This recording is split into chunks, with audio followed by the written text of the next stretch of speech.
आज़ादी अगर mulch Artemis के घर में सक्सेसफुली घुसपैठ कर ले। बड़ी नाखुशी से मल्च राजी हो। ये फिल्म 12 साल के एक लड़के आर्टेमिस फाउल जूनियर की कहानी कहती है, जिसने हमेशा अपने पिता आर्टेमिस फाउल सीनियर से परियों की कहानियां सुनी हैं। एक जीनियस बच्चा होने के नाते आर्टेमिस फाउल जूनियर परियों के वजूद पर यकीन नहीं करता। दरअसल वो इतना ज़हीन है कि उसे मुश्किल से ही औपचारिक शिक्षा की जरूरत पड़ती है। 7 साल की उम्र में उसने यूरोप के शतरंज चैंपियन इवान रागी को सिर्फ 5 चालों में हरा दिया था। 9 साल की उम्र में उसने डबलिन ओपेरा हाउस का डिजाइन बनाकर एक आर्किटेक्चर प्रतियोगिता जीती। 10 साल की उम्र में उसने एक बकरी का क्लोन बनाया और उसका नाम ब्रूस रखा। उसके चुनाव अजीब लग सकते हैं, लेकिन वो यकीनन असाधारण है। बेशक आर्टेमिस फाउल जूनियर अकेला नहीं है, भले ही कभी कभी ऐसा लगे। एक चीज जिसे वो सच में प्यार करता है वो है अपने पिता आर्टेमिस फाउल सीनियर के साथ घर पर रहना। आर्टेमिस फाउल सीनियर दुर्लभ और पुरानी चीजों का कारोबार करते हैं और उन्होंने आर्टेमिस जूनियर को कई कलाओं में प्रशिक्षित किया है। Artemis foul senior Artemis junior को वह सब सिखाते हैं जो उसे गॉब्लिन और अन्य जादुई जीवों के बारे में जानना चाहिए। जब भी वह यात्रा पर नहीं होते हैं, वह अपने बेटे के साथ अपना शौक साझा करते हैं। वह आर्टेमिस जूनियर को परियों के बारे में सब कुछ सिखाने के लिए दृढ़ हैं, उसे उस दिन के लिए तैयार कर रहे हैं जो किसी के अनुमान से भी जल्द आने वाला था। एक खास मोड़ पर आर्टेमिस फाउल सीनियर चले जाते हैं। वह उस परी लोक को खोजने की योजना बनाते हैं जिसे अक्सर महज लोक कथा माना जाता है।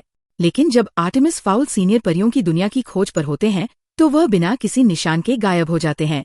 मीडिया रिपोर्टों में कहा गया है कि आर्टेमिस फाउल सीनियर पर पिछले 10 वर्षों की कुछ सबसे बड़ी चोरियों का मास्टरमाइंड होने का संदेह है। चूंकि आर्टेमिस फाउल जूनियर कोई साधारण लड़का नहीं है, वह बेहद बुद्धिमान है। वह मीडिया की बातों पर विश्वास नहीं करता। वह परी लोक का पता लगाकर अपने पिता को खोजने का इरादा रखता है।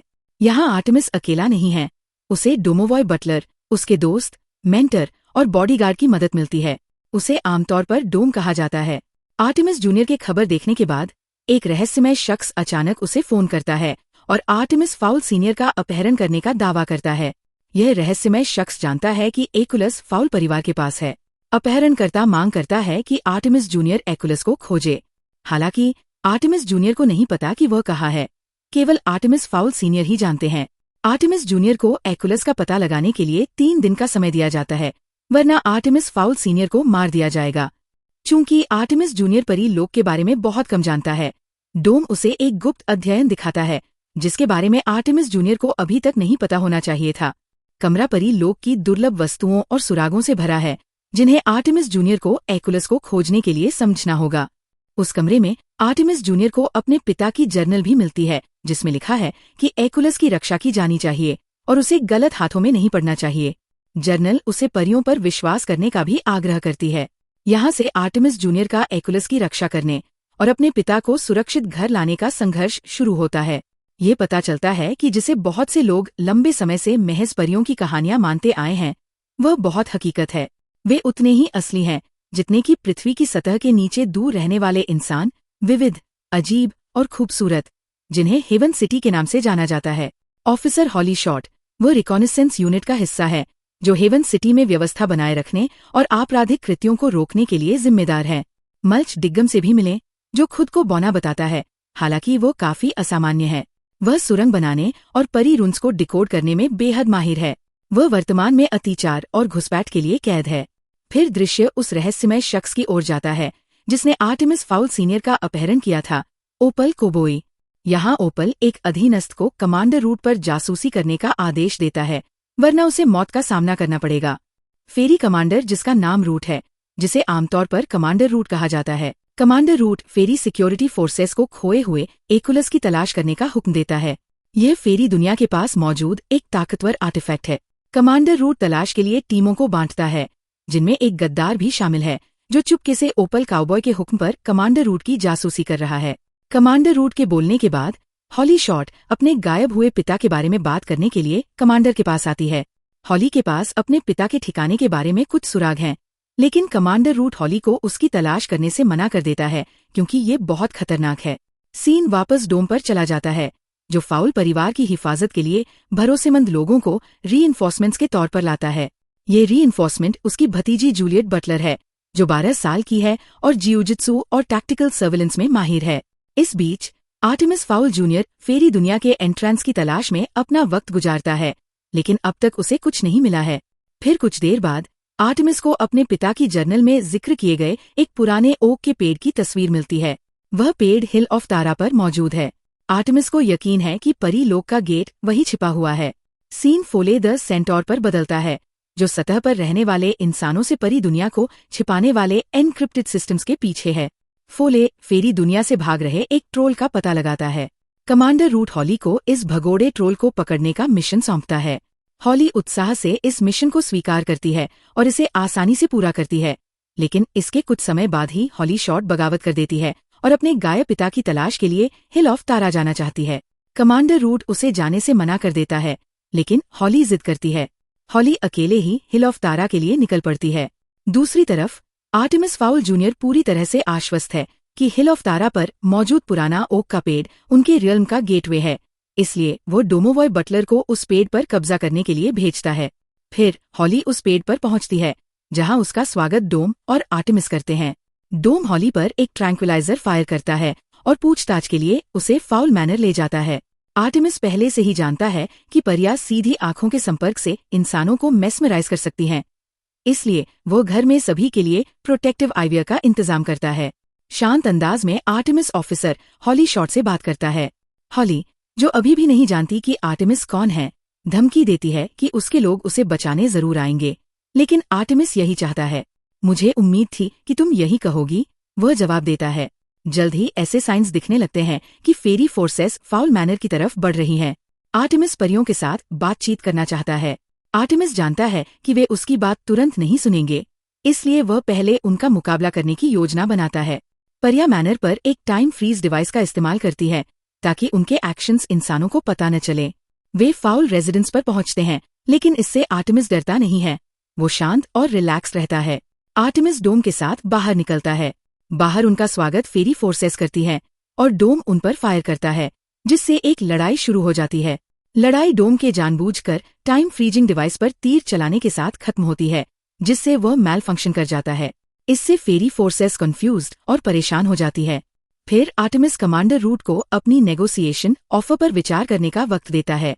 कोई और चारा न होने पर कमांडर रूट इस 12 साल के जीनियस आर्टेमिस के साथ बातचीत करने के लिए राजी हो जाता है। आर्टेमिस कमांडर रूट से एक्युलस को खोजने के लिए कहता है ताकि ऑफिसर हॉली शॉर्ट को आजाद किया जा सके, लेकिन कमांडर रूट मना कर देता है क्योंकि एक्युलस बहुत खतरनाक है अगर वो गलत हाथों में पड़ जाए। इसके अलावा कमांडर रूट को उसकी मौजूदा जगह के बारे में नहीं पता है। बातचीत में स्टेलमेट होने के बाद कमांडर रूट मैनर में घुसने की योजना बनाता है, क्योंकि कोई भी फेरी आसानी से घर में दाखिल नहीं हो सकती। कमांडर रूट मल्च डिगम को मैनर के अंदर घुसपैठ करने का हुक्म देता है। आर्टेमिस ऑफिसर हॉली शॉर्ट से बात कर रहा है। आर्टेमिस पूछता है कि क्या वो हॉली पर भरोसा कर सकता है।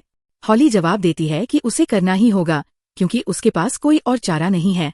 आर्टेमिस अपने प्रोटेक्टिव ग्लासेस उतार देता है और अब वे कुछ ज्यादा दोस्ताना महसूस करते हैं, ये जानकर कि उनके बाप कभी एलाइज थे। पता चलता है कि हॉली के पिता ने एक्युलस को आर्टेमिस फाउल सीनियर को हिल ऑफ तारा पर उसकी हिफाजत के लिए दिया था जब वह लगभग चोरी हो गया था, लेकिन हॉली के पिता को बाहर के गद्दार ने फंसाया था। वक्त तेजी से गुजर रहा है। टाइम फ्रीज डिवाइस अनस्टेबल होता जा रहा है। मल्च, जिसे मैनर में घुसपैठ करने में मदद करने पर सजा कम करने की शर्त पर जेल से रिहा किया गया है, को एक और डील ऑफर की जाती है। मल्च एक नामुमकिन चीज की मांग करता है, एक असली बौने के तौर पर पहचान पाना। जब वो नहीं मिलता तो कमांडर रूट आखिरी ऑफर देता है, जेल से आजादी अगर मल्च आर्टेमिस के घर में सक्सेसफुली घुसपैठ कर ले। बड़ी नाखुशी से मल्च राजी हो जाता है। मल्च अपनी टनेलिंग की स्किल इस्तेमाल करके मैनर में खुदाई करता है। आर्टेमिस इससे वाकिफ होते हुए भी शांत रहता है, क्योंकि ये सब उसकी योजना का हिस्सा है। आर्टेमिस मल्च को अंदर आने देता है और एक वॉल्ट खोलने देता है, जो सपोजिडली तोड़ना नामुमकिन है। अपनी यूनिक एबिलिटीज से मल्च वॉल्ट खोलने में कामयाब हो जाता है। वॉल्ट के अंदर एक्युलस है, ओपल कोबोई, जो आर्टेमिस की हर हरकत पर नजर रख रही है। उस गद्दार फेरी ऑपरेटिव को उसे छीनने का हुक्म देती है। बाहर हालात केओटिक होते जाते हैं। टाइम फ्रीज डिवाइस की एनर्जी बेतहाशा घूमती है। गद्दार कमांडर रूट को ड्यूटी से हटा देता है और फिर एक ऐसे ट्रोल को रिहा कर देता है जो इंसानों को सेकंडों में तबाह कर सकता है। अब अंदर मौजूद सभी को ट्रोल के हमले से बचने के लिए मिलकर काम करना होगा। लड़ाई शुरू होती है।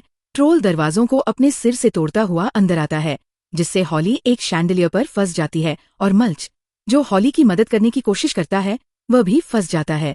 मल्च ट्रोल को डिस्ट्रैक्ट करने की कोशिश करता है, लेकिन लगभग नाकाम हो जाता है और डोम उसे बचाता है। बदकिस्मती से इस प्रोसेस में डोम बुरी तरह जख्मी हो जाता है। ऑफिसर हॉली की मैजिक डिसेबल्ड होने की वजह से वह मदद नहीं कर पाती। खुशनसीबी से फेरी फोर्सेस का एक सिंपैथेटिक ऑफिसर हॉली की पावर्स रिस्टोर करने का फैसला करता है। हॉली फौरन अपनी मैजिक का इस्तेमाल डोम को ठीक करने के लिए करती है, जिससे वह जिंदा हो जाता है। डोम को जिंदा देखकर आर्टेमिस बहुत खुश होता है, जिससे डोम इमोशनल हो जाता है। आर्टेमिस अपने पिता को वापस लाने के लिए एकुलस का इस्तेमाल करने की कोशिश करता है, लेकिन सिर्फ परिया ही उसकी पावर का इस्तेमाल कर सकती है। अब हॉली उसके साथ है, इसलिए वह उसकी मदद करने का फैसला करती है। वह कामयाब होती है और आर्टेमिस फाउल सीनियर सुरक्षित घर लौट आते हैं। गायब होने पर गुस्सा होकर ओपल कोबोई आग बबूला हो जाती है। अनजान की आर्टेमिस के पास उससे निपटने के लिए एक और योजना है। इस तरह फिल्म खत्म होती है और दर्शक बेसब्री से इंतजार करते हैं कि आगे क्या होगा। अगर आपको ये वीडियो पसंद आया तो सब्सक्राइब करना न भूलें, क्योंकि सब्सक्राइब करके आपने मुझे बेहतर वीडियो बनाने में सपोर्ट किया है। अगले वीडियो में मिलते हैं।